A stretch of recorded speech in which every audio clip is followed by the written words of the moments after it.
kale kitalo nnyo ddala okufiirwa ko jjajjaffe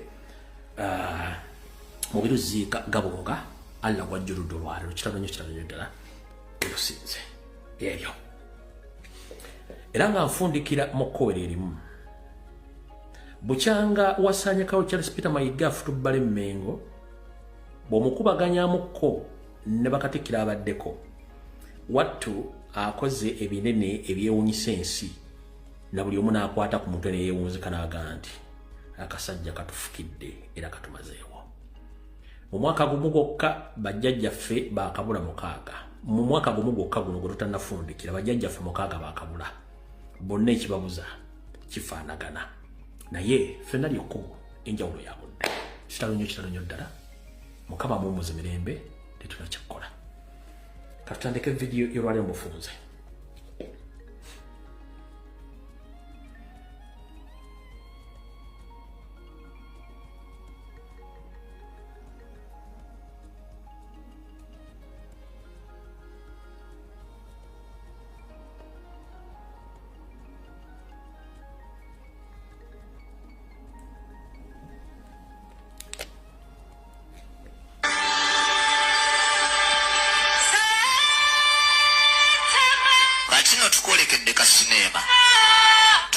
byafuna temukadde kano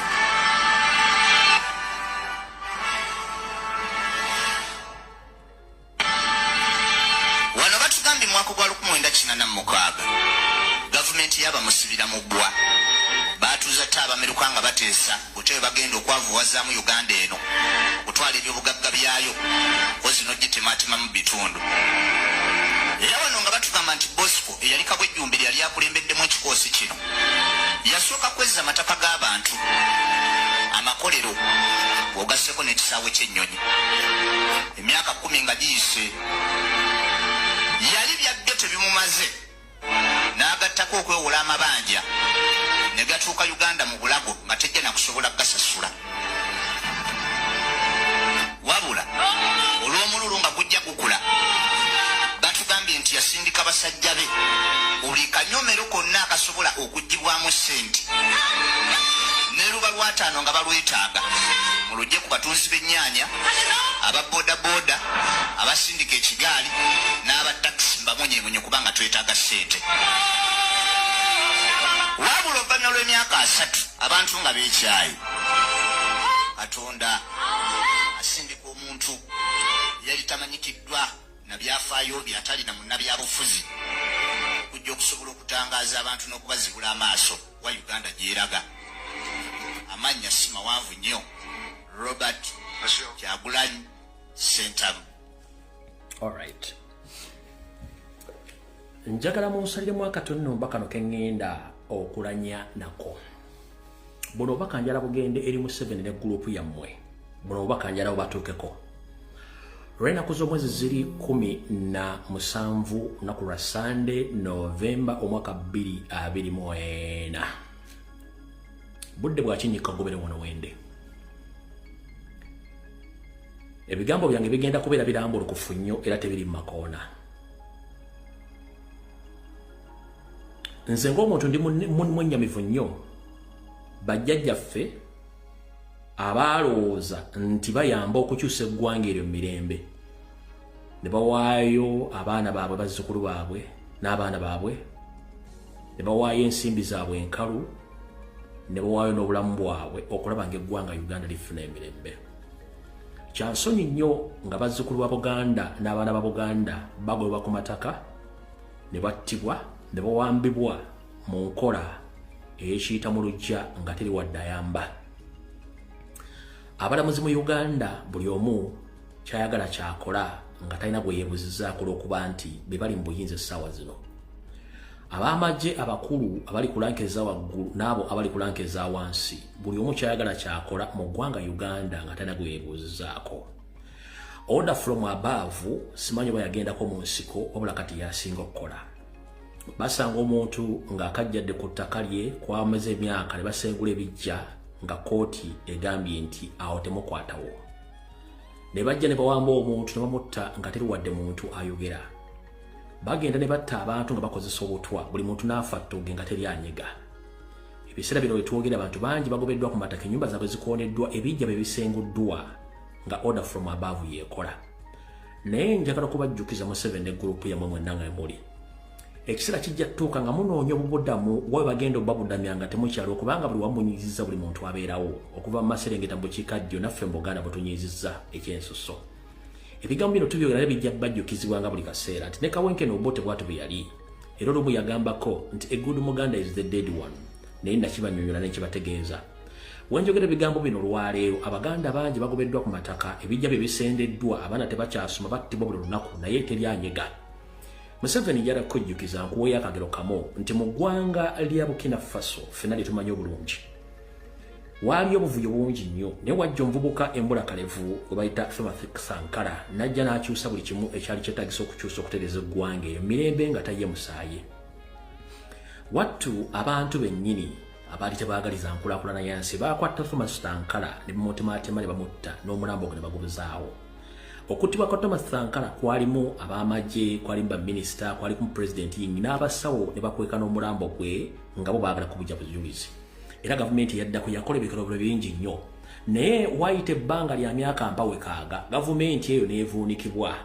Bw'evuunikibwa ne wajjawo gavumenti endala. Oluvannyuma lw'emyaka eyo gyonna buli eyali mu kikolobero ky'okutta n'okutemula Thomas Sankara kaabere musawo kaabere mulamuzi kaabere pulezidenti yabinyiga mu nsi wali mu nsi endala bonna banoonyezebwa okusibibwa olwaki nti obujulizi omusango teguvunda n'obujulizi tebuvunda.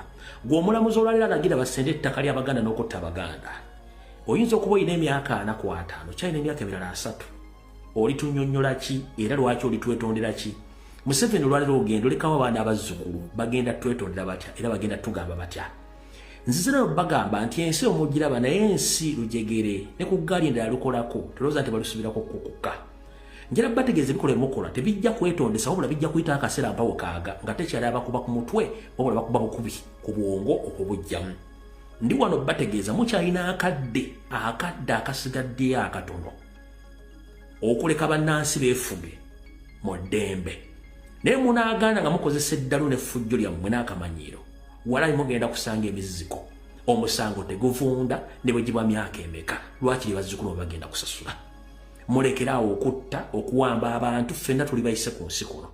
Tetwagala tuddemu nnyo okwefuulya bayise bannaffe nga tulina obudde butono nnyo. Muguze ekibuga Kampala kyonna mukitutte, amataka mu Buganda mugatutte, buli kimu kitutte mukisaanyizaawo. Musse abakulembeze ab'ennono. Mwali mwagaddeko okwegeza mu Ssaabasajja Kabaka. Bajjajjaffe abataka bibika mubasaanyizaawo omu ku omu. Muddidde ebika byaffe mbitaddemu abasajja Abanyarwanda n'abakazi Abanyarwanda okuba nti babifutubaddemu. Wetwogira disitulikiti zino 2 wammanga oba amasaza ga Kabaka gano 2 wammanga tekakyasobola kukyamwamu. Okuli essaza lye ery'Essese kizibu nnyo munnabyabufuzi ali ku ludda oluwabula oba oludda olulinda obukulembeze akkirizibwa kugenda mu bitundu by'Essese mu ssaza eryo okulaba biki ebigenda mu maaso. Olw'ensonga nti Ssese yenna Abaganda basigadde bitundu 20 ku 100 abasigadde bonna Banyarwanda n'abagwira abali mu kukola effujjo okutemula n'okusaanya Abaganda n'okukola ebikolwa eby'obutemu omuli n'okuweesa ebyuma eby'obutwa ebitta abantu nga kino bakikola misana nga n'obudde bulaba kubanga tebakkirizaayo muntu yenna.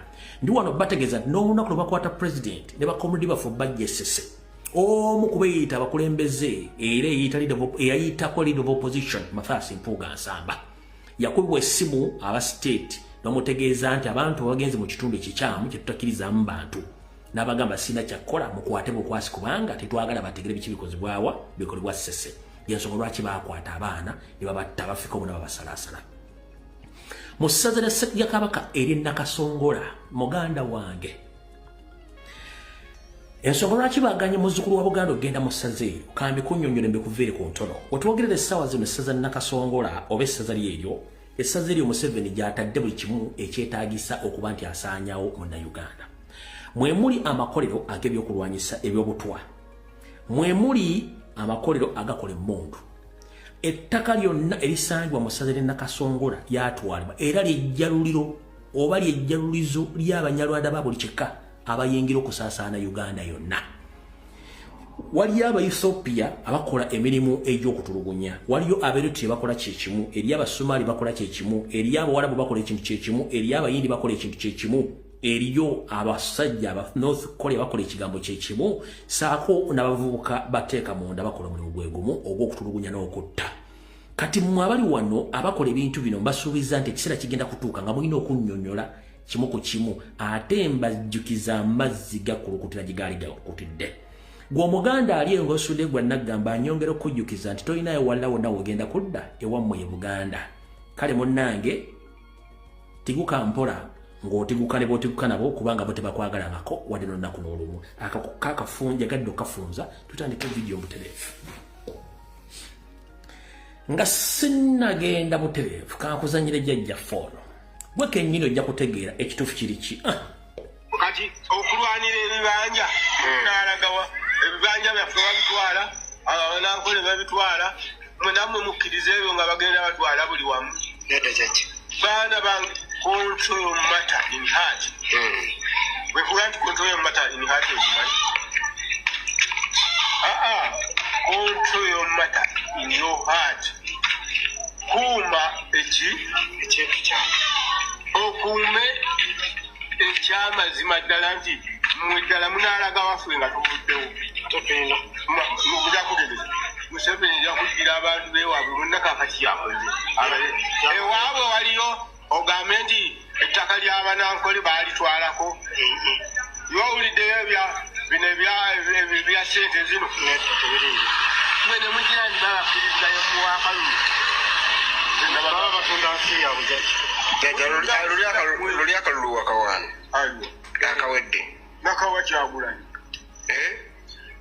jangu bagende babuuze gundi oli wa Mugisha agenze akalulu nakawa Kyagulanyi ate ne ku luno oli mugwagwa era baba naatusinga batusereke baako jayo simu yo obanga dasaaliko bajja ebiwantu nze nja kutegeeza jajja tweyansi eyo saagala kugenda kino kyekikulu kya byonna. Okulwanira ebibanja n'alagawa ebibanja byaffe babitwala abanankole babitwala mwenammwe mukkiriza ebyo nga bagenda batwala buli wamu. Baana bange control matter in heart. Bwe kuba nti control matter in heart okimanyi?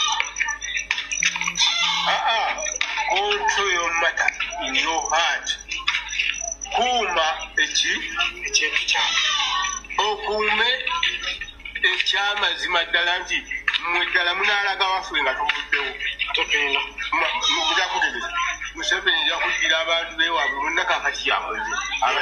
Ewaabwe waliyo ogambe nti ettaka ly'abanankole baalitwalako. Yowuliddeyo bino ebya ssente zino.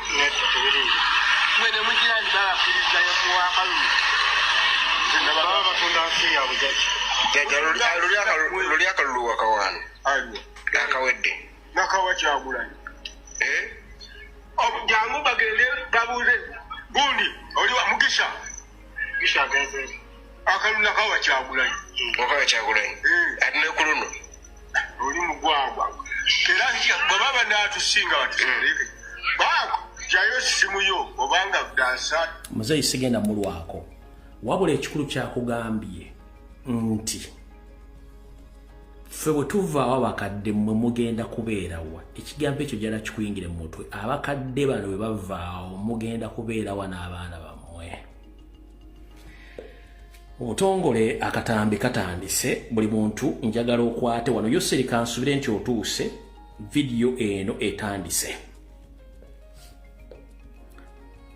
Mpita nnyo obutambi bukadde nenziramu nenfuna amakulu gaabyo. Akatambi kano Yoseri yakoogera nga njala soka bajjukiza. Mwenna mukitegeere nti mmwe abali abali mu kunywa soda, abali mu kunywa bia, abali mu kulya enkoko nga musagambizanga bakimezezza okw'omusana ndi wano bategeeza abasajja bakyuse byafa bya Uganda. Era ebyafa biwandika bitandikira ku Museveni. Kyovula Museveni buli kyakola akitandikiza ku ye. Teri muntu mulala Museveni history wa Uganda amuwandika amutandikiza ku ye. Leero njagala musomese lesson agitegere namwe abali kuno mutegeere. Njagala musomese lesson alyoka ategeere. Yagamba bwati. One of the advantages that you could get from some of us is that we are people of this area. if you go, when I restored the cultural institutions, I thought they would understand the chain link of this area. So I hear some people saying Uganda was created by the British. Rubbish. If you go to the palace of Mutevia, no.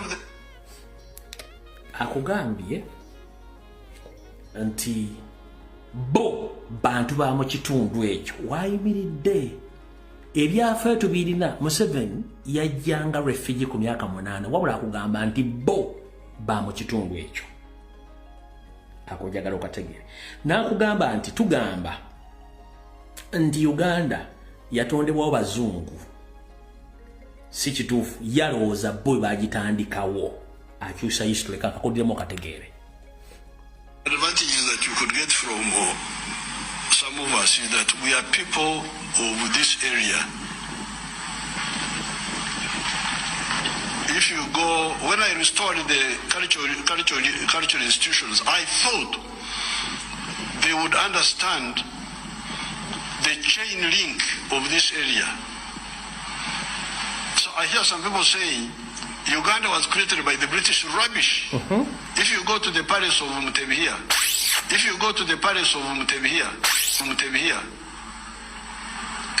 there's something you call Wankachi. The Baganda say Wankachi. They talk about it. Where did Wankachi come from? They don't know. But we restored you so that you discover all these linkages. Instead of that, they are just busy with the parochialism, localism. Wankachi is a Luo word. Wankachi is a Luo word. Umubara,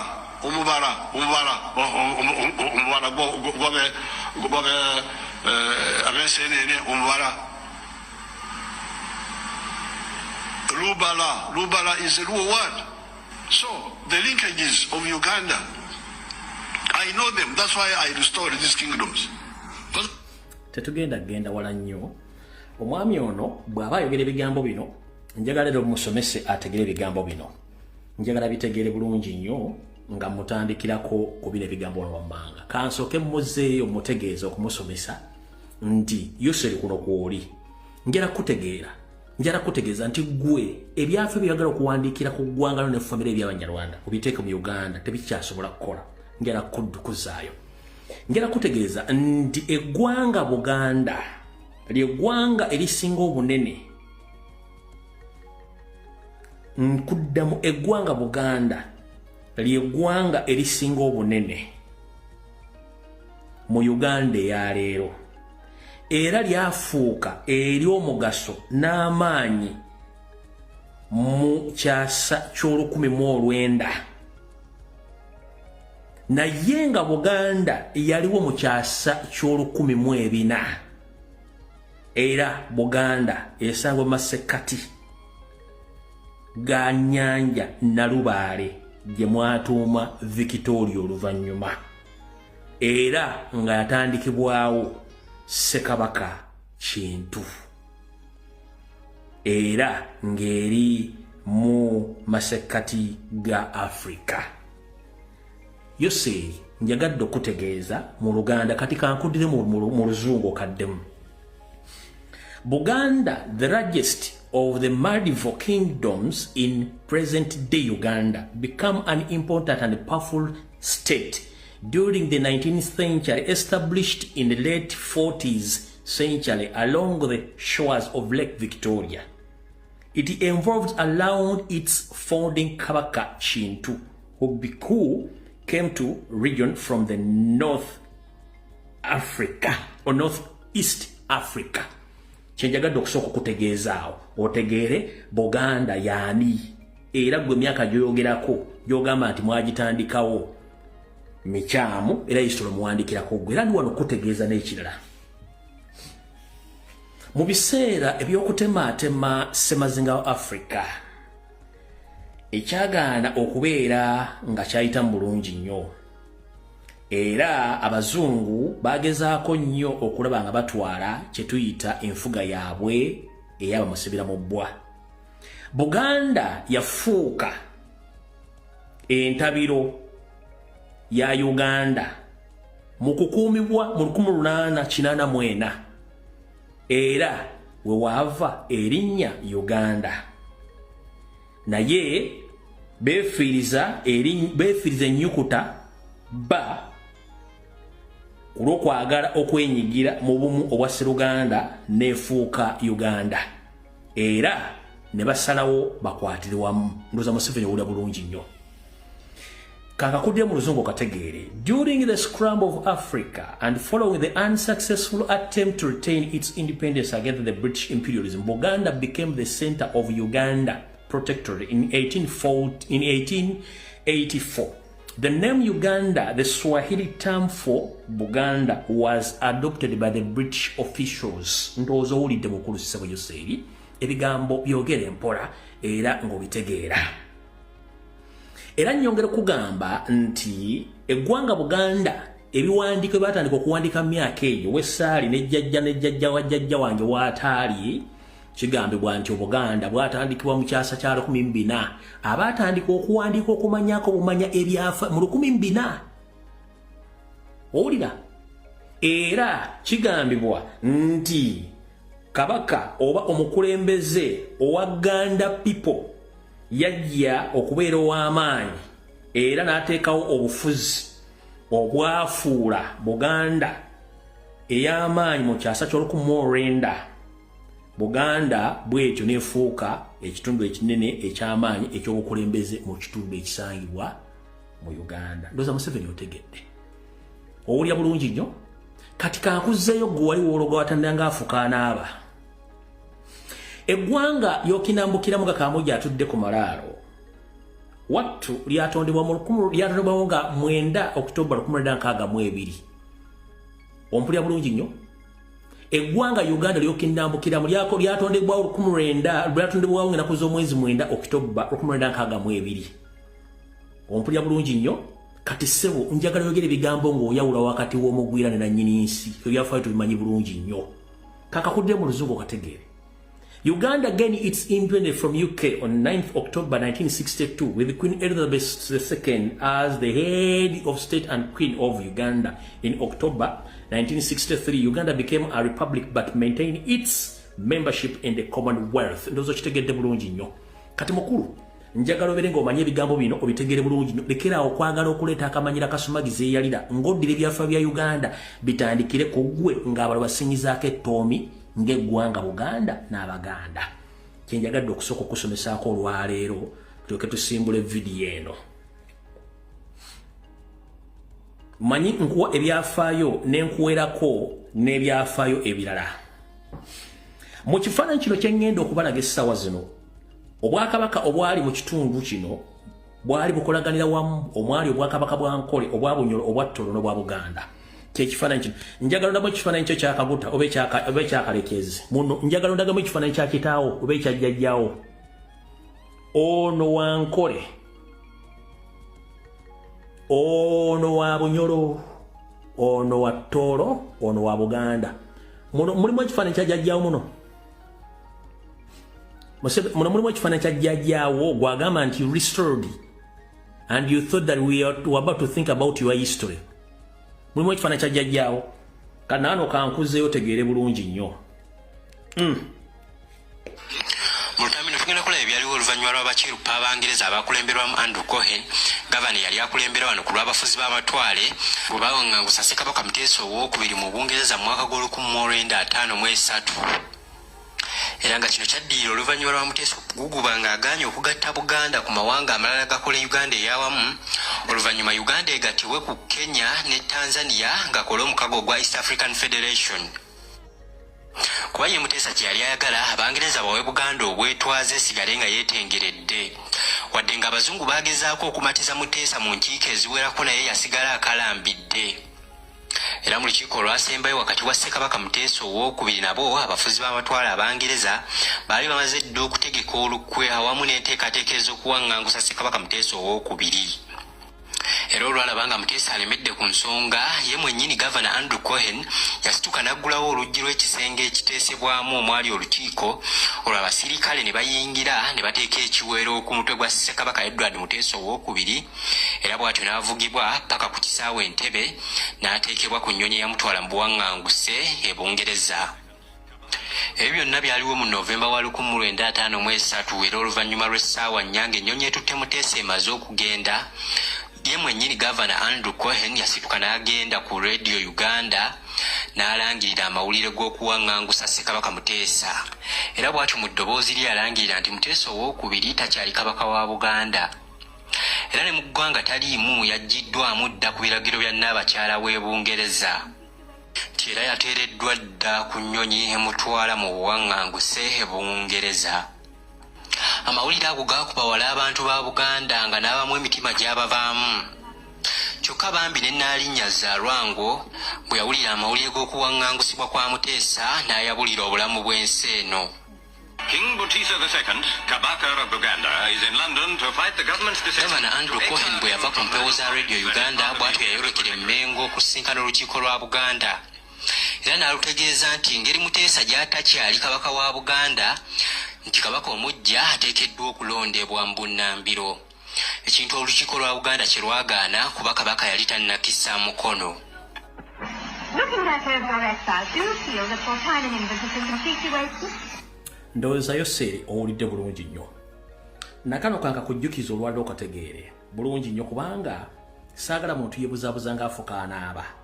Gw'oyagala kuwandiika byaffe nga bitandikira ku ggwe. Buganda erina ebyafaayo ebikusinga n'emyaka n'ejjajjawo gw'otamanyi gy'ali. Gwe kennyini mu 1924 omwezi ogwokutaano omwaka 1966 Mukama Obote yasindika omuduumizi w'amagye Idi Amin Dada nga naawe mwoli ne mugende mulumba olubiri lw'Emmengo ne mulukuba era n'ebifaananyi biraga mu vidiyo eno walimu. Kati bw'ogamba nti oyogera ebigo by'otamanyi nja kukujjukiza kuba information tuli nayo nakano kaakano mayisitole tuba nayo. The Kabaka's palace on the hilltop outside Kampala, and the battle began. The palace fell at dusk. The Kabaka apparently had escaped either before or during the fighting. Next day, the palace was set on fire, but in the Buganda countryside, the flame of rebellion is reported to be burning equally fiercely.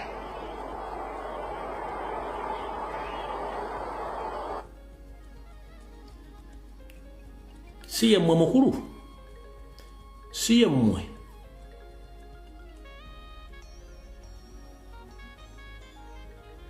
Si yemmwe.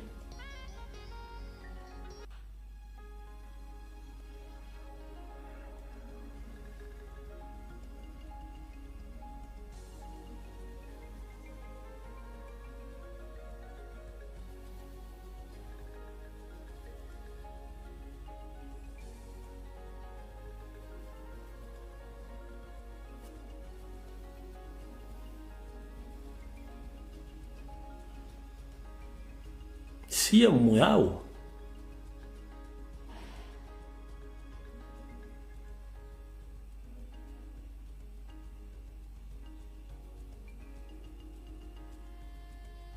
Uyo.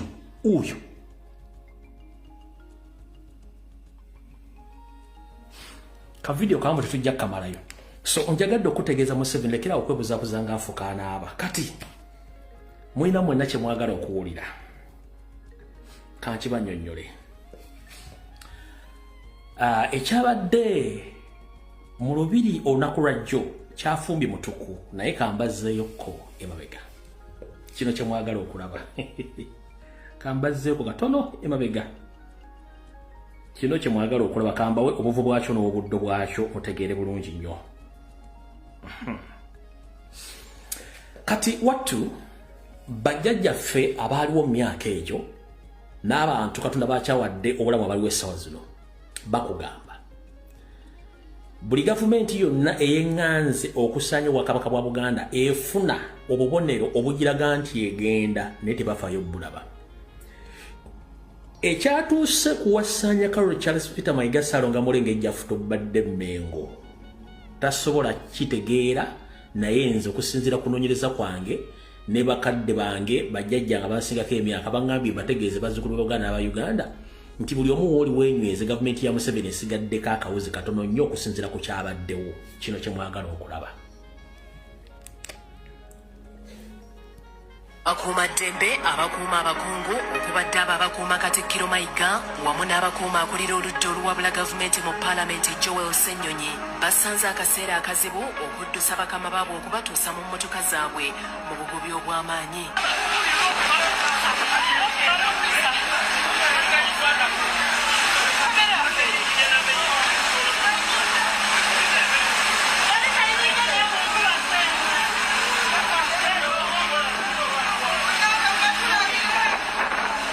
Abavubuka babunye emiwabo okunoonya wabeggama enkuba wabula nga buteerere nga n'abamu balabiddwako mu weema ezibadde zigudde wansi.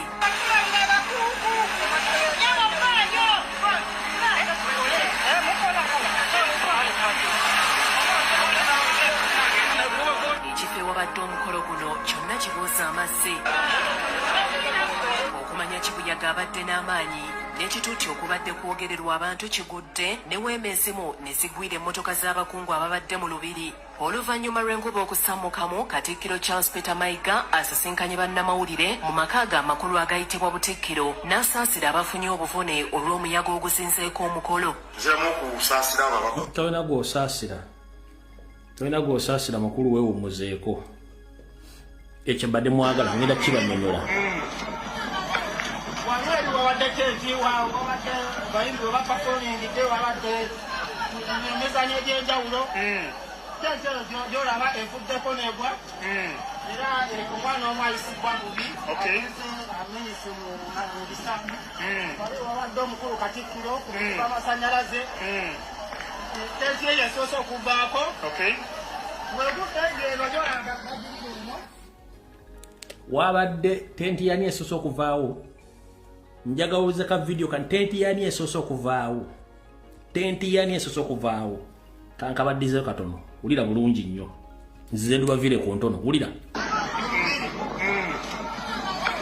Wali wabadde tenti wabadde bayimbi we bapafoningidde wabadde emizanyo egy'enjawulo tenti eyo gyolaba evuddeko negwa era omwana omu ayisibwa bubi amenyese mu bisamu wali wabadde omukulu Katikkiro ku mukuba amasanyalaze tenti eyo esoose okuvaako weguddegeeno gyolaba bagirimu ye batereeza wano ebaddemu Katikkiro tafunye buzibu ye oyo Ssennyonyi yiino wanene yebadde ekyaliwo Katikkiro tafunye buzibu Katikkiro simanyi owafunye obuzibu obatafunye ofe wamuddusiza nga bukyali nga wolabera ekuba ekyatonya tuli mu Mataba eri mu lubiri e Mmengo sengera waneno balabe nga wolaba tuli mu Mataba omwana ow'akagaali kati omwana ono anzijukizza temuseka njannako ono lipoota anzijukizza omuvubuka eyalipootinga poliisi lyagenda okusaawa enjaga ne bagikumako omwo yagamba ng'emulaba wano enjaga ekutte abapoliisi bakutte enjaga era wetwogerera enjaga ekutte lipoota engeri gya lipooti azizza akatambi kanyombe nga nezijukira omwana yalipootinga amawulire agalimunaga nti poliisi ekutte enjaga ne enjaga ekutte abapoliisi yeripootinga gyalipootingamu. Anyways awo tuvuddewo.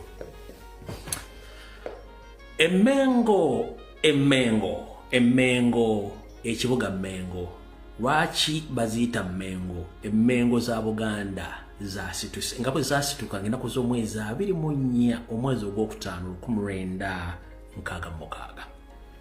Olunaku Kawenkene Obote yalumba olubiri lw'Emmengo n'alusesebbula ekikolwa kye kimu kyalabikako era waayita akaseera mpawe kaaga gavumenti y'omumpembe Obote teyalusukka.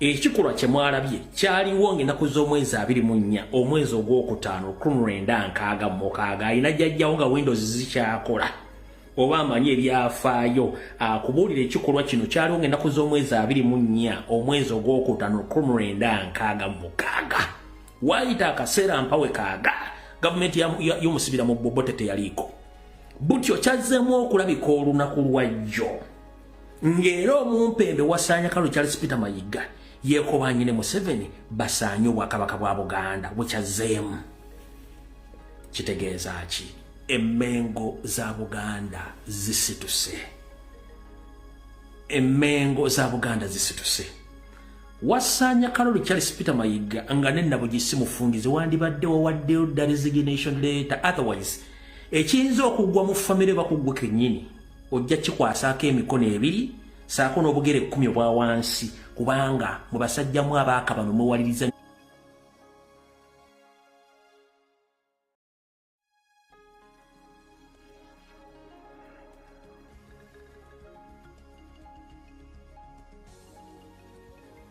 mukimanyi bulungi nnyo nti mu Buganda Ssaabasajja Kabaka tawerekera baba bafudde Ssaabasajja Kabaka tawerekera oba taziika ne mbuwanga bafu Abaganda era omuntu eyita Nnaalinnya oba Lubuga wa Kabaka era naye takola ki taziika naye omukyala Agnes Naabalamba oba Agnes Naabaloga oba Agnes Naabawiiki bagamba kinaabo kya bakimize bagezaako nnyo okukyama empooza Buganda n'ennono okusaddaaka Ssaabasajja Kabaka mu buli ngeri yonna esoboka mwamulabako nga agenze mu masiro okukola emikolo egy'okukuma gombolola n'embalaga buli kimu akitegeera wepo gutusinzayo Ssaabasajja Kabaka waliwo saava eyaseeredde yabadde wankizo nnyo eyaterekeddwa mu masiro g'abajjajjaabe e Kasubi wabula ku mukolo ogwo mwenna mwagule bulungi nnyo omu eyeyita Lubuga wa Ssaabasajja Kabaka takkirizibwa kugenda kuwerekera oba kutereka muntu yenna aba afudde kubanga yabeera Lubuga wa Ssaabasajja Kabaka wabula omukyalo ne gurupu yaabwe ya David Wasajja Sarah Kagere bakola ebintu bino okuba nti bakyamya empewo za Buganda oba emikolo egikolebwa bamusaanyeewo ndi wano tegeeza Abaganda abasajja abakulu abansinga emyaka nammwe bensinga ngera bategeeza obuwangwa n'ennono tebwerabira nzize ebbanga ddene nnyo nga mbategeeza nti eyeyita Nnaalinnya oba Lubuga wa Kabaka oba Ssaabasajja Kabaka Agnes Naabawiiki oba Naabaloga si mwana wa ntumbwe za Ssekabaka Muteesa bano beefuutiisi ne Sarah Kagere ne David Wasajja yensonga lwaki obulombolombo n'ennono bwagamba nti abumanyi bwamulema okutuukiriza wano Ssaabasajja Kabaka alina gwemumutikira ne kunaku lw'okutikkira gwe bayita Kateebe oye bamubuzaawo yali musajja tuyaddeeyo ono Agnes Naabawiiki omukyalo tateekeddwa kusembera Ssaabasajja Kabaka njagala ogenda obuuza famire ya Walusimbi Mpango babuuze omukyalo ono baali bamuzaala yalina ensimbu yali musimbu teyali wabula ensimbu zino zaatandika omukuwa okuva lwe yeeteeka mu kifo talina kubeera era musimbu omusimbu tasemberera Kabaka omukyalo ono bwe bamukuba baddeyo mu kuziika ate si gwe gusoose ayeetabye mu mikolo gy'okuziika mingi ekikakasa nti si ye Lubuga wa Ssaabasajja Kabaka wabula beefuutika obwefuutiisi Bannaalinnya okuli Nnaalinnya Kagere, Nnaalinnya Lubuga, Nnaalinnya Nasolo, Nnaalinnya Kigga, Nnaalinnya Nakabiri, Nnaalinnya Diana Teyeggala, Ssaabalangira Godfrey Musanje, Abalangira n'Abambejja, Basava ne Bannaava, Bakiweeweesi, Bakibeebo n'abantu abalala bakuŋŋaanidde mu masiro ga Bassekabaka e Kasubi okutereka Ssaava William Ssennoga Bulega, mutabani wa Nnaalinnya Lwantale. Nnaalinnya Lwantale mwana wa Ssekabaka Daudi Chwa era ye Nnaalinnya wa Ssekabaka Edward Frederick Lwangula Muteesa owokubiri. Abazzukulu ba Nnaalinnya Juliana Margaret Lwantale nga bakulembeddwa Bakiweeweesi okubadde Michael Kalisa Mukasa ne Joanita Nabweteme nga bakozesa essimu baliko akatambi k'amaloboozi ke baweereza okuva emitala w'amayanja ne beeyenza Ssaabasajja Kabaka olw'okulabirira taata waabwe mu ngeri zonna n'obuyambi bw'ensimbi enkalu bw'abadde ayisa mu kitongole ky'enkuluze okumulabirira n'okumujjanjaba. Omusumba Kiweeweesi Kyazze yakiikiridde Bakiweeweesi era ono yeebazizza Abalangira, Abambejja n'abantu abalala. Weesirikira mbikuviire ku ntono. Saava eyaseeredde abadde saava wankizo nnyo wabula David Wasajja Apuli Sara Kafutu oba Sara Kagere Agnes n'abawiiki n'abaloga ne gurupu yaabwe balina omuze ogw'okulemesa buli muntu yenna ow'enkizo akwasaganyizibwako butereevu ku Ssaabasajja Kabaka ne batandika n'okusunsula mu bamanyi nti baabwe n'abatali baabwe. Saava ono abadde avunaanyizibwa butereevu ku Ssaabasajja Kabaka naye Saava ono yatuuse okugeya oba okugenya n'okubanga yatuuse n'okubanga Katonda amujjulula ng'ekituufu kiri nti omutanda wa Buganda abadde talina kikwata ku Saava ono obulwadde bw'abaddemu. Bagenze omutegeeza wattu ng'obudde buweddeyo era nga anaatera okweyunga ku bajjajja bamusookayo. Era mu ngeri y'emu Ssaabasajja Kabaka olwategedde nti muzzukulu wa Buganda muzzukulu wa kitaawe yagenya nga tategeezeddwa kyamunyiziza ng'omuntu era n'alagira byalagidde okugenda okukola ku nteekateeka zonna ez'okulaba nti ebiremi byonna bikolebwako omuli okusasula ebisale eby'eddwaliro yabadde afuna obujjanjabi saako n'okukola omukolo gwonna gwe mulaba ogw'okuba nti Saava ono yawummuziddwa ng'ensimbi zonna zaavudde mu nsawo ya Ssaabasajja Kabaka ng'omuntu naye ng'ate abakyala bano baatudde ku mwanjo baali baazibira ekyama kya Saava ono okuba nti talina kutegeezebwa ku Ssaabasajja Kabaka mu ngeri bw'etyo. Naye bw'obala nga batudde ku mwanjo weewuunya kyovula nabagamba nze sigenda mu ssabiro sigenda mu ssabiro situula n'abakolobero situula n'abakolobero nedda oli yasuza sse omuntu azze asabe Katonda oli yabbye ettaka ly'omuntu ate nze nsabe naye mu kyaki oli yaloze omuntu nze nsabe naye mu kyaki ono yaloze mukamwana we ono yaloze mujja we ono yabbye ebintu by'omuntu bano batudde mu maaso kubanga bamanyi nti bibaleteddewo ng'obuyonjo naye ng'ebikolo bye bakoze ku mwala obutamutegeeza kutegeeza omuntu amukwatako nti munnange muzzukulu wa Muteesa ali mu mbeera eno nga tebakkiriza kati essaawa zino batudde ku mwanjo kintu kibi nnyo bakazi mumwira omutima omubi bwe mutyo mwali mwagala okusaanyaawo gwe muyita ate muganda wammwe ate nga mwali mwefuulira ne musala ate mukola ebikolobero muli basajja n'abakazi babi nnyo tugenda kuwaayo kale musaasire nnyo empologoma ya Buganda ebizibu erimu na butya baali bayinza okwesiga byonna zze mbyogera ebibaddewo okutunda amataka naye nga kino kyonna bakikola okusiiga ekifaananyi eri Abaganda nti Ssaabasajja Kabaka Obuganda yabuvaako Obuganda eri ababuddukanya nga baagala okugoba abantu ku mataka okutta abantu okuwamba teri anyega n'amataka gonna ag'enkizo ne gatundibwa. Wali weebuuzizaako lwaki mu Uganda waliwo amataka fuuti 23 gonna nga gali mu Buganda gatundibwa abantu abayita ba property agents nga gonna buuza amataka ago bagajja luddawa. Simanyi ba TikToker, simanyi ba radio presenter, simanyi baani amataka ago ge basalaasala ng'embuzi y'omulumbe atutte eddiba alitutte atutte ebyenda bitutte atutte simanyi buli omu atwala kyayagala kubanga ettaka eryo emu ku mataka Ssaabasajja Kabaka agamuddizibwa nga bayita mu Buganda Land Board kati amataka gano gonna bagatutte okuvumya Ssaabasajja Kabaka.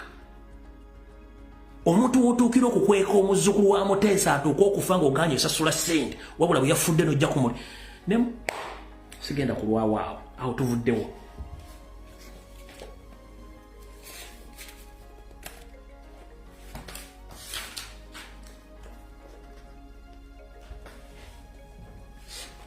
Alright. Nsaba okuluma kutukwa Ssaabasajja Kabaka n'omuloopera. Manyi oba oyinza okuba nga omanyi. Ssaabasajja Kabaka nsaba okuluma kutuuka n'okuloopera okutegeeza nti ebivuyo bingi ebikolebwa abasajja bamafiya bali Mengo omuli okutunda amataka ag'ensikirano nga bagambaza ebyapa ebya freehold ebya public land nga bagatunda.